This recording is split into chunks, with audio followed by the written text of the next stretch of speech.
I sustained very bad injuries to my face this month. I'm in the stage of healing when the scar tissue has formed, but it's still very tender new skin. I'm going to have very obvious facial scarring for the rest of my life. The injury starts about an inch above my hairline, goes down over my brow so that on part, hair will not grow. It continues down my cheek where it is deepest. I'll always probably have an indentation in the fullest part of my cheek. Then it continues to my jawline. In some ways it's okay. I'm happy it's just cosmetic damage. My friends are super reassuring, telling me how badass and sick it's gonna look. They say I'm still as hot as ever, now a little more sexy and mysterious. But in some ways it really sucks. I know that I'm always gonna be seen first as the girl with a scar. And it feels especially bad when people look at me differently. This week, I had to fly home for a family thing. It was a plan I'd made long before my injury. I wasn't really looking forward to the pity or people making a big deal of it. I'd rather it not be acknowledged. I'd also met with my dermatologist who said that I was at the stage of scar tissue formation, that I no longer should be dressing the wounds. The skin was healing and instead I needed to be applying topical cream and Vaseline to keep the site clean and moist. It also looks a bit ugly. The building scar tissue is very red and tender, and with the Vaseline over it, looks slick and shiny. So I get on this flight, I have the window seat and I put on my headphones and drift off to sleep when the plane is still boarding. I wake up to this kid, maybe 4 years old, sat next to me, throwing a tantrum. I didn't catch the first part of it and I honestly couldn't understand what he was yelling about. His father said to me, "Can you cover that injury?" I said that my dermatologist recommends I don't, so no, I don't think I will. He started snapping at me saying, "There is no need to be so rude. That injury is graphic and it's scaring my little one." I said, "This is my face. The only damn face I've got. It sucks being told I'm so ugly I can't show my goddamn face in public." He started to backtrack saying, "Just until it's healed," and I said, "It'll always be with me. Maybe teach some compassion and respect instead of telling a girl half your damn age what you think about her face. That's rude."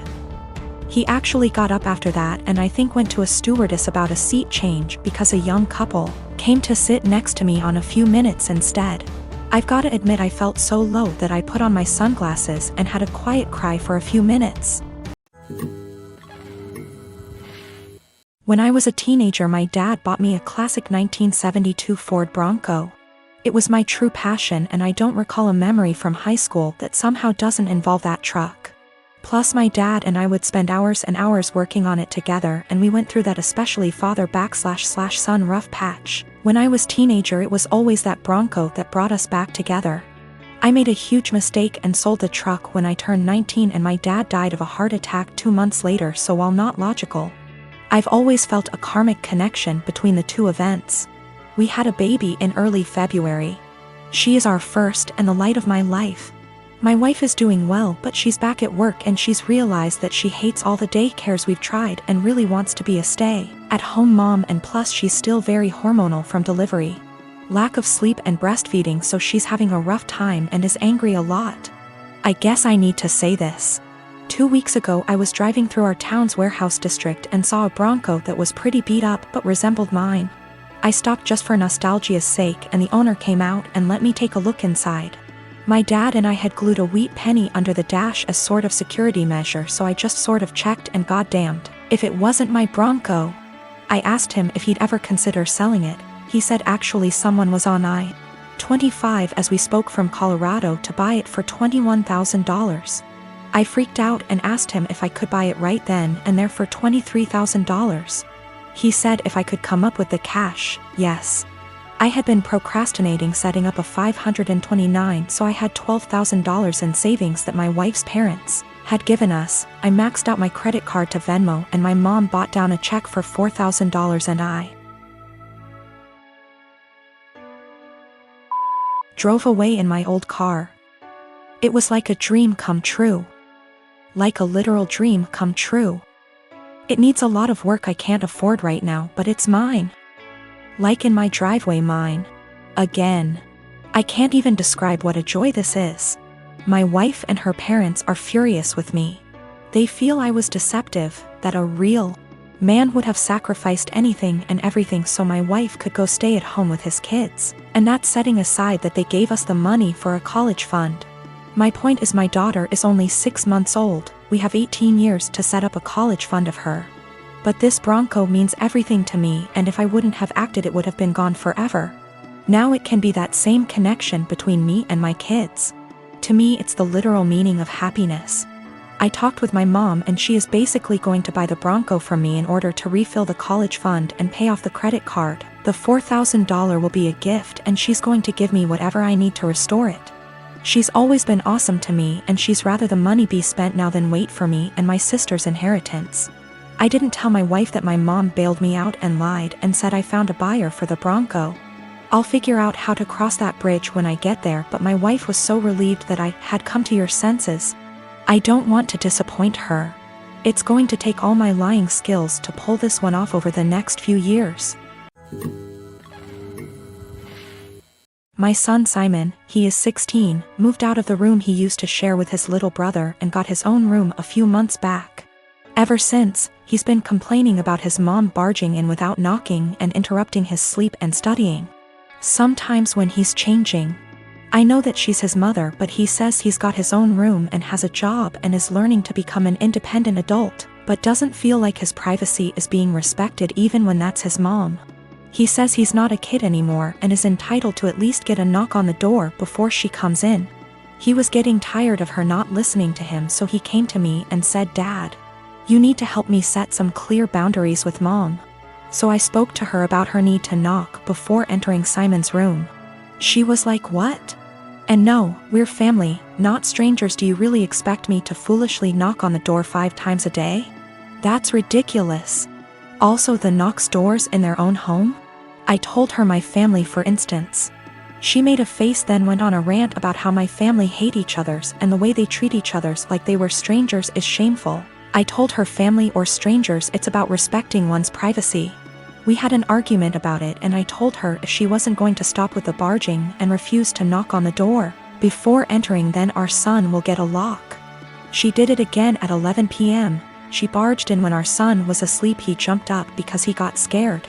Once he told me this, I told him to go ahead and get a lock and pay for it with his own money. There was literally no other way. My wife saw it and got upset, and my brother was visiting when she was raising her voice at me if I really went ahead and got a lock for Simon despite her disapproval, and said that I caught her off guard and it's not okay. Because this teaches our children that they can manipulate one parent into doing what they want. I told her that Simon got the lock, not me, and I already warned her about the possibility of him getting a lock because he was getting tired of her boundary crossing. So she should have expected this outcome. She mentioned the same above points in her defense and said locks mean secrets, and that's not good. My brother was sitting watching while she was complaining. She began chewing him out when he asked her to let Simon keep the lock and said it wasn't a big deal. She stopped talking to me and Simon till we removed the lock, but I've no intentions on doing that. My husband just got promoted to shift manager 3 weeks ago. This meant that his 10 a.m. to 6 p.m. shift has now been switched 4 a.m. to noon. He isn't a morning person at all, so most mornings he will start huffing and puffing as soon as his alarm goes off, and he will instantly turn on our light and very loudly start looking for his work clothes. Have asked him several times to put clothes out the night before and he has yet to do so. I have also asked him to not turn the light on or be super loud. After all, when I worked at 5 a.m. I made sure to be respectful of him sleeping. So yesterday morning when he got up at 3 a.m. and flipped on the light, I grabbed my stuff and went to the guest room. He came in and asked what I was doing. I told him that since he didn't respect me sleeping at all, that I would be staying in the guest room from now on. He made a comment about the light will only be on for 5 freaking minutes. Which is not true. He turns the light on, finds himself clothes, and then goes to take a shower without turning the light off. If I turn the light off, he will come back into the room after the shower and turn it on again to grab his socks and put on his shoes. Which also pisses me off because shoes stay in the kitchen by the door and there's no reason he can't put them on at the table. Anyways, instead of understanding, he just got angry. Mainly because he is not a morning person and he doesn't like dealing with anything in the AM. So, while he was at work yesterday, I moved all my stuff into the guest room. Last night he practically begged me to sleep in the bedroom and promised to let me sleep.